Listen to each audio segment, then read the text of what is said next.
Good afternoon, Sunil. We have the pleasure to meet you here in Brussels. So we just finished the session of Practice Lifestyle Medicine 2024. And we had the pleasure also to see your book, which actually, from what I know, it's unique on the market. So how this book born? What made you to write it? Okay, thank you for having me on, and it's first time in Brussels and I loved it, and it's nice, lovely conference and very practical. And thank you for discussing about my book. Obviously this book belongs to prehabilitation. I mean, obviously people who don't know what prehabilitation is. No, we don't know. Yeah, it is basically preparing a patient before their elective surgery. They're preparing them physically as well as mentally prepared for the surgery itself. It is like running a marathon. Like if you run a marathon, you can't run marathon next week when it's decide. You have to plan it well because a lot of physiological changes happen while running marathon. Similarly, a lot of physiological changes happen when having a major surgery, elective surgery. So if you prepare yourself to build your functional capacity and your inner health, and also if you build your surgical resilience, because there's a stress of having surgery and there's a stress of surgery itself. There are two components here.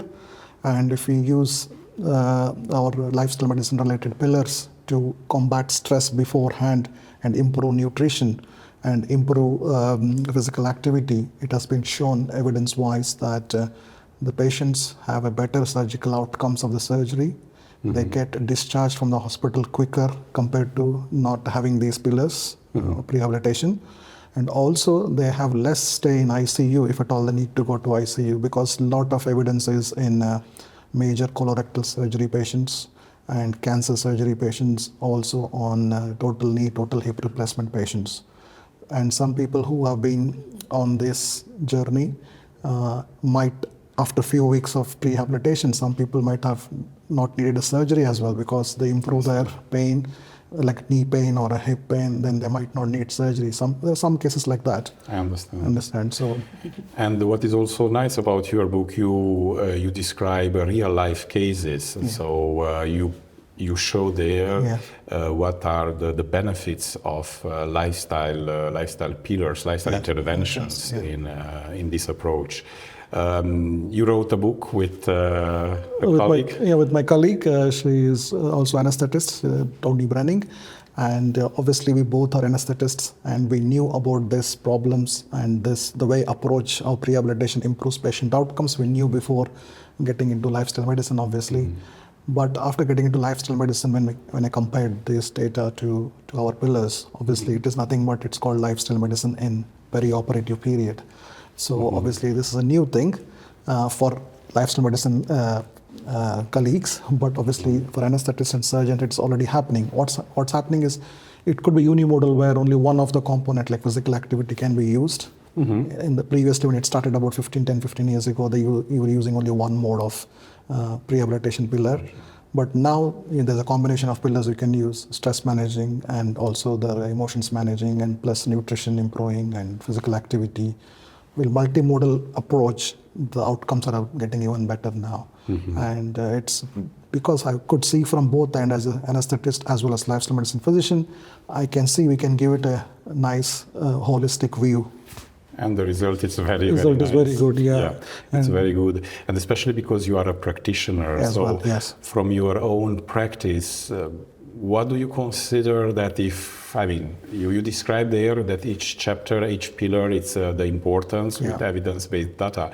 But if I would say, what are you really convinced that is the best pillar, which maybe it's less known, or from your practice? I think predominantly the physical activity is the best one where it can show, because a lot of them, they have less functional capacity. The age group of patients who go for these major surgeries, they have got less functional capacity. So if you apply physical activity to them beforehand, obviously that increases their capacity, that automatically increases the surgical resilience for the stress. And In addition to that, obviously nutrition is almost equally similar, but because a lot of major surgeries have a catabolic state when they all break proteins and muscles and everything, so, and they're not easily fed after surgery and before surgery, depending on the condition, what surgery they're having, they might not be optimally nutrition-wise optimized. So if you look at all those things, and also for healing and recovery, so if you can target the micronutrients and macronutrients they need, especially protein, high protein and vitamins and minerals for these patients specifically, they have equally impactful surgery after outcomes. So the book came out recently, so it's we don't have yet data, but how was welcomed by colleagues, by the experts and by the public, because you wrote it for general public? It was for the mainly general public, but what I noticed was right from the surgical specialist consultants and the anesthetists and also the patients and community, everybody welcomed the book very well. They all liked it. There are plenty of reviews on Amazon, and higher faculty, like there is a Center of Perioperative Care in UK, which is a... Yes, because you practice in UK. Exactly, yeah. So Center of Perioperative Care is a culmination of all Royal Colleges, anesthetists, surgeons, general practitioners, physicians, they're all part of it. Yes. So the directors there and also the deputy directors from the Center of Perioperative Care have liked the book. And one of the director, Professor Scarlett McNally, she is quite so happy with the book that wherever she goes for conferences to present, she does tell about the book. And she has written a nice, lovely review on the British Medical Journal as well.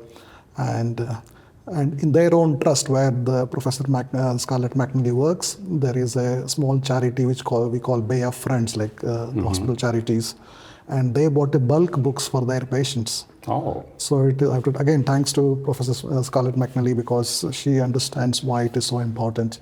And from her, I also learned that more than the patients, also the nurses who are looking after day surgery patients, even they are liking the book because they get a lot of information from here, which they can share easily to the patients what they can do.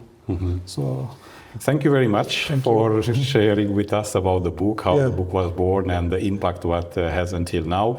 And we are waiting for a second book. So thank you so much. It was lovely talking to you. Much. Yeah, thank you so much. Bye-bye. Thank you. Bye-bye. Thank you.